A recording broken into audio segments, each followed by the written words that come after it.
Hi, my name is Rebecca. I am a soprano and committee member with the Handful Chamber Choir in Bath. To give you some insights into the programming for our next concert titled Towards the Light, I'm having a chat with our musical director, Vicente Chavarría, and guest, Peter Relph, who is the composer of Via Crucis, a piece that was commissioned by the Handful and will be premiered on the 19th of March. Hi, Vicente. Hi, can you hear me? Yeah. Hi, Peter, nice to meet you. Hi, nice to meet you remotely. Indeed. Thanks for joining us today, Peter. It's really good to have you here. No problem. I've been enjoying getting to know your composition in rehearsal, but today I'd quite like to know a bit about you, how you work, how you created Via Crucis. Well, first of all, thank you so much for agreeing to perform this piece of music. I'm really looking forward to hearing the premiere. So my name is Peter Relph. I studied composition and music at the University of Aberdeen, then Cambridge, and then most recently I've been studying at the University of Bristol. And I've been mostly focusing on choral composition, choral music, and especially my research recently has been looking at the interface between text and music and ways in which we can use both of these things to help reimagine ideas and stories. And the Via Crucis seemed like a really wonderful text to choose. The main reason I chose it at the time was because it was going to be paired with some other repertoire. I think it was going to be performed alongside Allegri's Miserere and James Macmillan's Miserere, which are very sort of Lenten pieces which we associate with the period of Lent, particularly just before Easter. So it seemed like a really good text to choose. And it's important to probably state what the Via Crucis is just before we dive in. The Via Crucis is also known as the Stations of the Cross. So there's 14 stations traditionally. These are the things which happened to Jesus between his sentencing and his death and entombment. So it's quite heavy stuff. In my setting, I just use the text, the actual description of the text of each of the 14 stations with an additional quote at the start and the end, which is a very simple one, which is Jesu Christe crucifixe miserere mei, which means Jesus Christ is crucified, have mercy on me. When I was thinking about how to approach setting this music, I was looking at other rituals of prayer, of contemplation, which could go alongside it. And when I was thinking about it, I came upon the Lectio Divina. And that's a traditional monastic practice of scriptural reading, and it's got 4 stages. And I used those 4 stages to kind of create a 4-part music structure, which the whole of this text is set to. So that's how Via Crucis came about. Thank you. We commissioned this piece a few years ago. Yeah. And we were going to premiere it in March 2020. We don't need to say why that never happened, but it's really great to be doing it now. But casting your mind back, why did you think this was the piece for the Handful? Well, it was to do with the nature of what you were looking for, and also it was based on listening to the Handful perform your previous performances, which you've got online, and listening to the Handful and hearing the fantastic sound that you make. So that was all feeding in when I was writing this music. Vicente, you weren't working with us when this piece was commissioned, so Correct. We kind of just handed you something that was written for us. What were your first impressions of the piece? I absolutely loved it. For starters, I love commissions. I love getting my hands on music that hasn't been done yet, because I think it's an extraordinarily important part of being a forward-looking chamber choir, as we describe ourselves, I think, very eloquently in our mission. And so, yeah, it was extraordinarily exciting. And I knew, obviously, once I got my hands on the piece, once I realized that okay, it's a musical Stations of the Cross, that it would be most appropriate to pair with music that is either Lenten or, in many ways, introspective, because the Stations of the Cross is a really introspective ritual within worship. And whether or not you're Christian, that doesn't really matter. It forces you to sort of reflect upon things like suffering, things like redemption, and so forth, which are themes that I think ultimately transcend religious faith. And so it was nice to be able to build a program knowing that we had that anchor. It's been a wonderful piece. We've really been enjoying rehearsing it. We've really been enjoying learning it. It sings itself very easily. The choirs have taken to it like a duck to water, really. So it's been quite lovely. Yeah. I was having a look through it again and thinking about the piece. And in the front of the sheet music, Peter, you say that this is a meditative procession.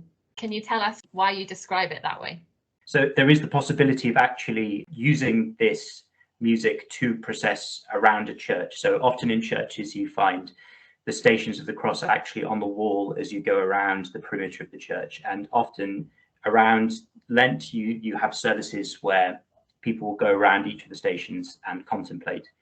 And so as I'm sure people, when they hear the piece, will find out, there is sections of silence between each of the stations themselves. So theoretically, a choir could walk around a venue performing this and making it into an actual processional meditative piece. So that's where that came from.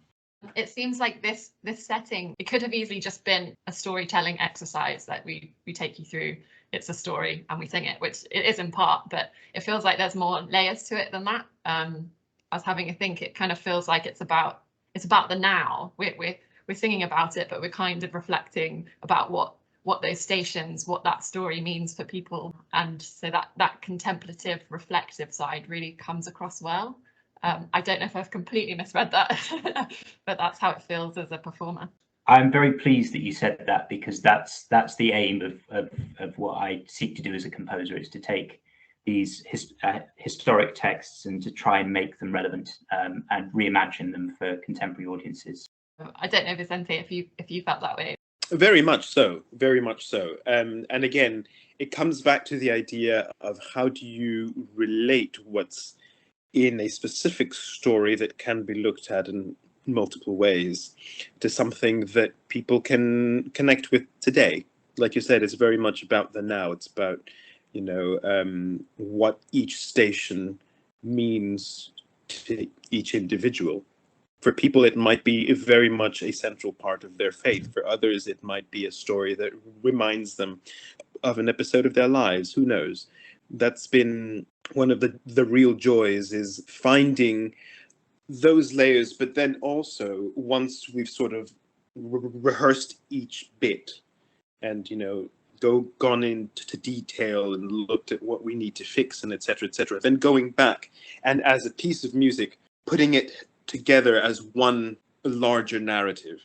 So it's twofold in that sense. Yes, you can look at it very introspectively, very personally, but there is a larger narrative to it.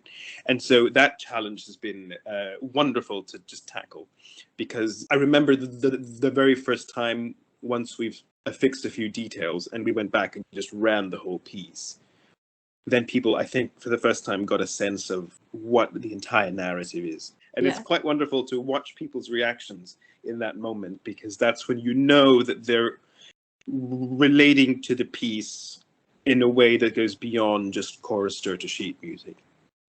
Peter, is there anything particular that you're hoping to hear in the first performance of Via Crucis? Or do you just come along to performances and you're waiting to see what we've made from the instructions that you've put on paper? Uh-oh.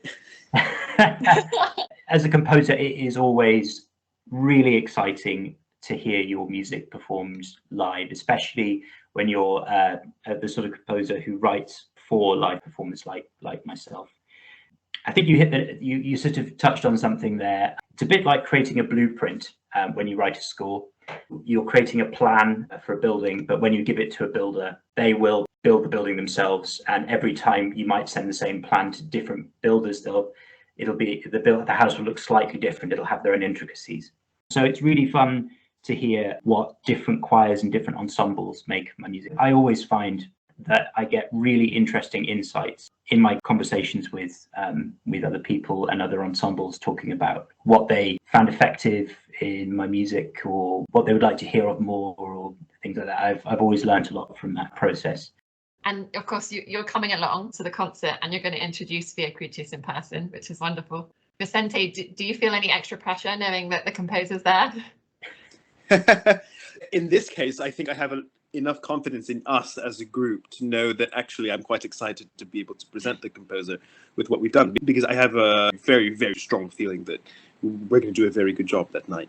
Yes, there's always that pressure, but it can be very good pressure of excitement when you're happy to say, look, here's what we've done. And so, yeah, I'm very pleased and excited to be able to do that. The other thing to say is that it's just so exciting to be able to be sat down following this long period and be able to share in music making with lots of other people after such a long period of time. And that's something to really look forward to and cherish. Yeah, and something we won't take for granted again. How would you describe this piece and the style, just to give people a bit of a flavour before they come along? So to give it flavour, it's very much influenced by medieval plain chant. So I'm from the Lake District originally, so there's a lot of sort of Lake District folk influences in there, so they'll hear some of that. But overall, I think this structure based on sort of reflection will be the overriding impression I think most people get from it. Great, thank you. Vicente, what other pieces have you programmed alongside Via Crucis, and how do they all fit together? The other larger work is the Kodai Missa Brevis, which is an extraordinary piece with an equally extraordinary history, I think. The fact that Kodai wrote it in Budapest during the war, when he and his family and lots of colleagues were holed up in the basement of the Opera House. I believe it had its first unofficial performance there, with just members of the Opera House staff and Kodai on, I don't know if a harmonium is something, just going through it. It's quite a wonderful piece. Kodai is an interesting character, both personally and musically, because he was such a fundamental figure in music education. There are moments in it where you feel that he's not just writing beautiful music, but he's also trying to teach you something at the same time. And I know that can sometimes come across as a negative. I don't think it's the case in Kodai. He really takes you on quite a journey in certain movements, like in the Sanctus, which goes harmonically just about everywhere, and then it comes back to a home key when you're least expecting it. And we're happy to have the organist emeritus of Bath Abbey, Mr. Peter King, who will be joining us on the organ for that. And there's also a few other pieces. We're doing one of the Strathclyde motets by James Macmillan. We're doing his Lux Aeterna, so as not to focus too much on death. A Lux Aeterna is the communion antiphon at the end of the Requiem, which focuses on light. It's about the light of what comes afterward. There's also a beautiful setting of the Libera Me, Domine, by Patrick Gowers, who famously wrote the score to the Granada television series adaptations of the Sherlock Holmes in the 80s and early 90s. And for the episode of the Priory School, where they have to go and solve the abduction of a young baron who was a pupil at that school, part of the soundtrack is that a motet, which kind of found a new life on its own as a beautiful, beautiful piece of music. There's also a beautiful psalm by the Spanish composer José Jordán, who is in his late 80s. He's still alive in northern Spain, and he wrote it as part of a complete psalter, as part of the movement post-Vatican II, after the Second Vatican Council opened the doors to music in the vernacular. And so in Spain, he was part of a small group of composers that kind of led the charge in those days. And it's a beautiful setting of Father, into your hands I commend my spirit. And I think we're quite enjoying doing that way. It's very simple, very straightforward, but absolutely glorious. The harmonic progressions are simple, yet very, very profound. And I think we're also enjoying polishing our Spanish. I think Peter might like this story, Vicente, about how you came across this piece again. Yes. So at my home parish in Miami, a previous priest, actually the priest who founded that parish in the 1960s, was from Spain, and he must have brought over with him a copy of that Psalter by José Jordán. And it was just left in the office for years, even after the old bloke had gone and even eventually passed away. And we, in the music ministry, used that psalm and another of his psalms at Christmas every year. So I've known that psalm for decades, literally. And I had no biographical information about the composer. I just knew he was a priest. I knew he came from Spain. So I did lots of digging on Google. After weeks and weeks of using specific searches, I came across his name in the history of the Order of St. John of God in Spain. And I just wrote them cold. I said, look, I have this piece, I have this wonderful psalter. Can you tell me something about this composer, etc., etc.? Didn't hear back for a few weeks. Went on holiday to Spain, completely unrelated. Landed in Stansted, opened my phone, and I had an email saying, hello, I'm Father Jordan. I'm 88 years old. I'm still living in my native Navarre.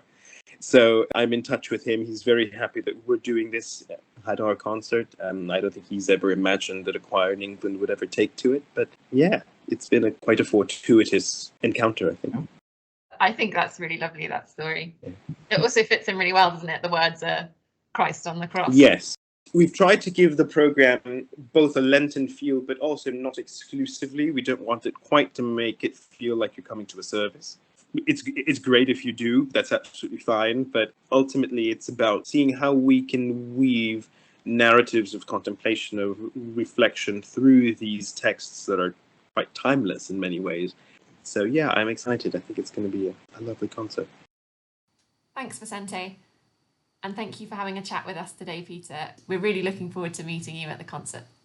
Yeah, I'm really looking forward to meeting you as well. It'd be really great to come and meet you all in person and say hello and say thanks. And thank you for listening. If you haven't already got your tickets, please go and get some. It's going to be an evening of splendid music and a world premiere, so don't miss out. Towards the Light is at 7:30 p.m. on Saturday the 19th of March at St Mary's Church, Bathwick. You can get tickets from Bath box office or find more information on our website, thehandful.org. We really hope to see you there. Bye.